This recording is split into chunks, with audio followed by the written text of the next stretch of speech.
최근 민주시민교육의 필요성이 커지는 가운데 윤석열 정부에서 관련 예산이 급감한 것으로 나타났습니다. 민주시민교육은 민주주의의 가치를 존중하고 실현하는 민주시민을 길러내는 교육으로 민주사회를 이끄는 시민으로서 지녀야 할 자질을 함양하는 데 중점을 둡니다. 민주시민교육이 중요한 이유는 민주주의가 저절로 습득되는 것이 아니라 지속적이고 체계적인 교육을 통해 학습되고 실천되는 것이기 때문입니다. 민주시민의 자질이 배워야 길러지는 것이고 꾸준히 노력하지 않으면 유지될 수 없는 겁니다. 그래서 모든 서구 사회는 민주시민교육을 중요시하고 학교에서 민주시민교육이 철저히 이루어지도록 물적, 인적 지원을 아끼지 않고 있습니다. 우리나라는 12.3 내란 사태를 겪으면서 민주시민교육에 대한 요구가 점점 더 커지고 있는데요. 왜냐하면 12.3 내란을 막은 이유 중 하나가 민주시민교육을 받았던 젊은 군인들이 시민에게 소극적으로 대응했기 때문입니다. 만약 12.3 내란 당시 군인들이 상부의 명령을 따라야 한다는 생각만으로 시민에게 총칼을 들이댔다면 내란을 막는 것은 불가능했습니다. 민주시민교육을 받았던 젊은 군인들이 상부의 명령을 따르는 것이 잘못이라는 것을 스스로 판단해서 내란을 막을 수 있었던 겁니다. 또 요즘 문제시대는 청소년의 극우화 현상도 민주시민교육의 필요성이 커지는 이유 중에 하나입니다. 현대사회는 과거보다 물질적으로 풍요하지만 정신적으로는 빈약한 상태인데요. 이러한 틈을 타서 정신력이 약한 청소년을 파고드는 극우화 현상이 극심해지고 있습니다. 한마디로 순진한 청소년에게 잘못된 사상을 주입하는 극우 세력 때문에 청소년이 올바르게 판단하지 못하는 겁니다. 지난 1월 19일에 있었던 서울 서부지방법원 난동 사건에 10대가 포함되었던 것이 단적인이죠. 아직 10대인데도 체포되는 등 어른들에 휩쓸려 10대의 인생이 완전히 망가진 겁니다. 그래서 최근 청소년의 극우화 현상에 대한 우려의 목소리가 커지면서 다양한 해법이 제시되는데 그중 하나가 민주시민교육의 강화입니다. 민주시민교육을 강화함으로써 청소년이 올바르게 판단하고 행동할 수 있을 것으로 기대하는 겁니다. 이렇게 민주시민교육에 대한 요구가 커지는데 윤석열 정부에서 관련 예산이 급감한 것으로 나타났습니다.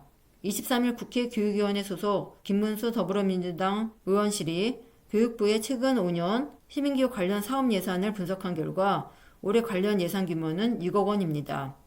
문재인 정부 시절인 2021년에 42억 1,400만 원이었던 것과 비교하면 4년 만에 무려 85.8%가 감소하는 거죠. 2022년에 34억 원, 2023년에 35억 원이었던 예산이 2024년에 10억 8,200만 원으로 감소하고 올해는 겨우 6억 원에 불과한 겁니다. 특히 민주시민교육을 위해 교육부가 직접 집행하는 예산은 2024년부터 0원이었습니다. 가장 대표적인 사례가 교원양성대학 시민교육 역량 강화 사업 예산인데요.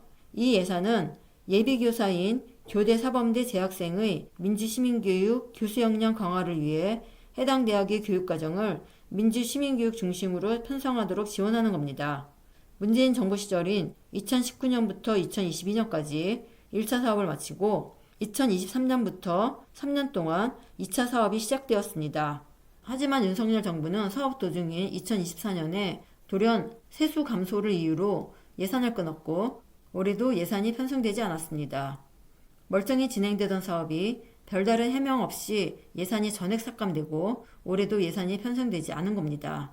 이 밖에도 학생, 학부모, 교원, 학계 등 교육 현장의 의견을 수렴하는 학교 시민교육 정책 네트워크 운영 예산도 2024년부터 전액 삭감되었습니다. 지금은 교육부가 시도교육청에 건네는 특별교부금 6억 원만 남아있는 상황입니다. 이처럼 관련 예산을 줄인 것을 비롯하여 윤석열 정부는 집권기간 내내 민주시민교육에 소극적이었습니다.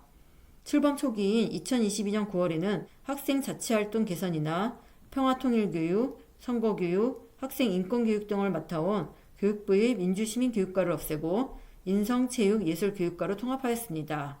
민주시민교육이 문재인 정부의 산물이라고 호도하면서 교육부에서 민주시민교육과를 없애고 민주시민교육의 싹을 없앤 겁니다. 하지만 민주시민교육은 단순한 이념교육이 아닙니다. 민주사회의 구성원으로 온전히 살아가는 데 필요한 교육입니다.